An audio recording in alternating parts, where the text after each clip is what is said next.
percuma pengajian dalam majelis kalau di dalamnya itu minumnya aqua. Berarti produk-produk apa saja, Bib? Biar masyarakat nih dan Indonesia tahu produk-produk apa saja. Mungkin wakil-wakil dari Habib nih mewakili untuk semua. Teman-teman sekalian, kita untuk membunuh Macron mungkin bukan perkara yang mudah. Ya, kita terbatas oleh jarak dan keadaan. Tapi paling tidak kita membunuh lewat ekonomi. Mereka hina Nabi dengan kartun, kita serang mereka dengan ekonominya. Mereka bisa begini, berani, apalagi menabuh perang genderang di gedung pemerintahan, karikatur Nabi ditampilkan, presidennya mendukung. Kenapa? Jawabannya saya yakin mereka kuat ekonominya. Kalau ekonomi kuat, mereka pede. Nah, sekarang siapa yang ikut andil membesarkan ekonomi mereka? Jujur, kita semua. Apapun yang mereka jual, contoh kasus satu saja, minuman Aqua dan Fit. Itu minuman terbesar di Indonesia. 85% menguasai market Indonesia. Siapa pembeli terbesarnya? Majelis taklimmu, masjid-masjidmu, acara-acara agamamu.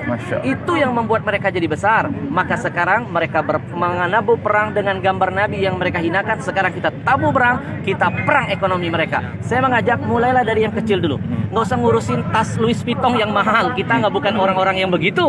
Betul? Daripada beli tas mahal-mahal, mendingan uangnya kita sedekahkan. Betul? Kita mulai dari yang kecil, dari air minum. Air minum ini yang membuat mereka jadi besar.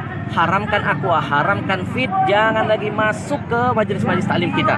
Karena pembeli terbesar produk mereka adalah majelis taklim kita. Yang ceramah ulama kita, yang hadir jamaah kita, acara di masjid kita. Kenapa minuman kafir masuk mengambil untung? Ada yang salah dengan jihad kita. Maka saya selalu menghimbau dalam setiap dakwah saya, jihad yang paling urgent saat ini adalah jihad ekonomi. Haramkan semua produk-produk kafir, apalagi Yahudi, karena keuntungan mereka tidak sedikit mereka pakai untuk menghancurkan kita. Sekarang yang mau makan, makanlah di restoran milik kaum muslimin. Yang mau belanja, belanja dulu di warung-warung milik kaum muslimin. Mau cari barang, beli barang-barang milik orang Islam. Kalau pedagang muslim kaya, zakatnya nambah, sedekahnya makin banyak, syiar agamanya ada di mana-mana. Ya, dan yang terakhir, ya, bagi yang diam ketika nabinya dihina, bagi yang bungkam ketika melihat kemaksiatan terus merajalela, maka orang-orang begini perlu kita doakan. Nah, didoakan jadi apa? Wakil presiden. Ya, sekali lagi saya ulangi.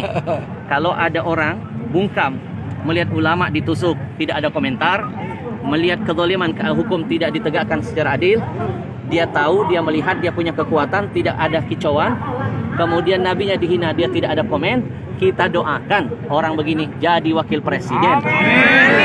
Wakil presiden. Betul? Ya, karena yang wakil-wakil presiden biasanya ngurusin K-pop. Nggak ngurusin ada ulama ketusuk, nggak komentar ketika ada nabinya dihina, tidak bersuara ketika ada hukum yang tidak ditegakkan seadil-adilnya. Mudah-mudahan ya ini akan membakar semangat kita untuk terus berani mati untuk Nabi. Karena Nabi sudah membuktikan cinta mati kepada kita, cintanya dibuat sampai mati, dan sudah seharusnya kami yang hadir membuktikan di hadapan Allah kami siap mati untuk Nabi. Takbir. Allahu Akbar. Sebentar Bib. Tidak enak kayaknya kalau 3 kali. Tadi baru pertama, yang kedua, sekarang yang ketiga. Pemirsa, ini adalah wawancara eksekutif di tengah-tengah kerumunan. Saya menguber daripada Habib Al-Habsyi untuk wawancara eksekutif. Terakhir Bib, seandainya kata ada seorang ustadz dalam satu pengajian itu, lalu dia masih disodori air minum aqua, maka apa Bib tanggapannya Bib? Baik, yang pertama sebagai umat, sebagai pendengarnya kita menasihati. Ya, ustadz itu sebenarnya tergantung siapa yang ngasih. Nah, Anda yang mengundang ulamanya, Anda jangan memberikan minuman itu. Anda harus, panitianya harus berusaha mencari produk-produk muslim. Banyak dong produk muslim. Ada UKUC, ada Dalwa, ada Al-Bahjah, ada Al-Dhikro, ada Ajwa, dan lain sebagainya. Ya, ikhtiarkan dulu. Ya, saya alhamdulillah tidak akan mau hadir di acara tausiah kalau ada minuman kafir di dalam. Lebih baik saya nggak usah ceramah. Buat apa saya ngomongin Al-Quran, ngomongin hadis? Ya, saya cuma dapat dakwah bil lisan, tapi dakwah bil hal, tangan kita megang-megang produk Yahudi. Ya, setiap tetesnya menjadi ujian, penderitaan bagi saudara kita yang ada di Palestina. Baik Habib, terima kasih atas waktunya. Habib, Allahu Akbar. Selamat. Allahu Akbar. Apa ini?